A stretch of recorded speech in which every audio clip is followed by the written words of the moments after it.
Le LNCMI, c'est quoi? C'est une infrastructure de recherche à renommée internationale qui produit des champs magnétiques intenses pour la communauté mondiale. Ce processus qui va nous produire un champ magnétique intense pour les chercheurs va produire de la chaleur par ailleurs. Et cette chaleur, on va la retrouver au niveau de l'échangeur de chaleur.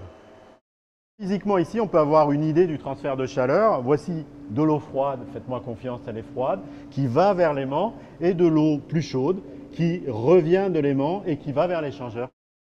Le but du jeu est de connecter cette échelle internationale à du local par le biais du réseau de chaleur de la métropole. Et ça passe par une connexion physique entre un réseau de chaleur interne au laboratoire qui sert à la production des champs magnétiques et donc qui servent les chercheurs venus à Grenoble pour cela, au chauffage local des habitants situés sur la presqu'île.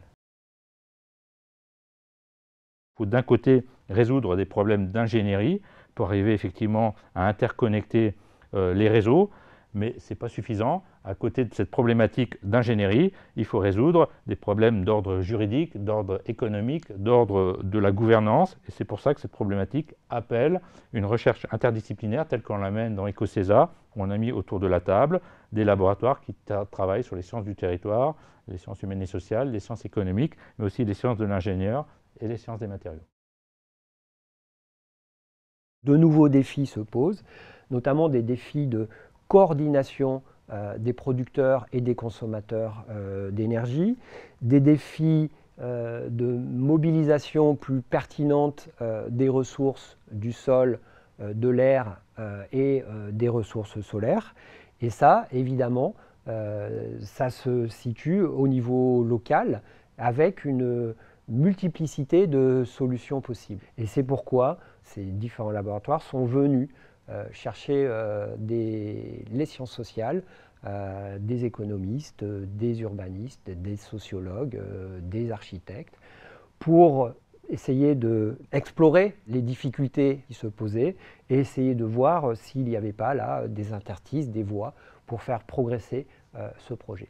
Alors cette longue fresque qu'on appelle un transect en fait permet de repérer les lieux où on va extraire de l'énergie ou rejeter de l'énergie. Trois dimensions politiques et collectives se superposent, une dimension copropriété, une dimension quartier qui est liée à une mise en relation et puis une dimension métropole.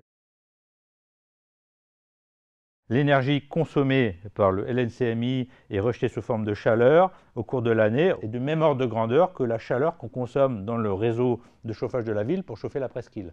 Donc on voit qu'à l'échelle de l'année, ça a tout à fait du sens de récupérer cette chaleur. Après, l'enjeu scientifique, c'est d'arriver à caler le fonctionnement de l'équipement au moment où on a besoin du chauffage. Et donc ça, c'est une des problématiques importantes qui est étudiée, qui est la problématique de flexibilité, c'est-à-dire comment rendant le fonctionnement de l'installation suffisamment flexible pour fonctionner au moment où on a besoin de chaleur. Ça, c'est la flexibilité au niveau de la production. Et on peut aussi travailler, c'est des questions qu'on étudie aussi, à la flexibilité de la demande, c'est-à-dire dans quelle mesure peut-on impliquer les acteurs, la compagnie de chauffage, les bâtiments, pour essayer peu ou prou de trouver des degrés de liberté pour caler leurs demandes sur le moment où la production est réalisée, et on peut aussi mettre en place des moyens de stockage pour éventuellement ajuster tout ça. Donc là, encore une fois, ça appelle des solutions techniques, mais aussi des solutions d'ordre organisationnel, économique et juridique. Alors nous sommes en 2050 et ce que j'espère pour 2050, c'est effectivement que nous soyons dans un monde plus sobre, plus efficace, plus décarboné et qui nous permettrait d'entrevoir une trajectoire compatible avec celle que l'on s'est imposée suite aux accords de Paris. 2050, c'est une ville plus sobre, peut-être un peu moins d'énergie, de l'énergie un peu plus rare, qu'il faudra davantage partager, qui appellera aussi davantage de discussions avec son environnement. Aussi à d'autres échelles où ces différentes échelles seront alignées pour une planète décarbonée. La vie, c'est des interactions locales, riches et respectueuses de l'environnement.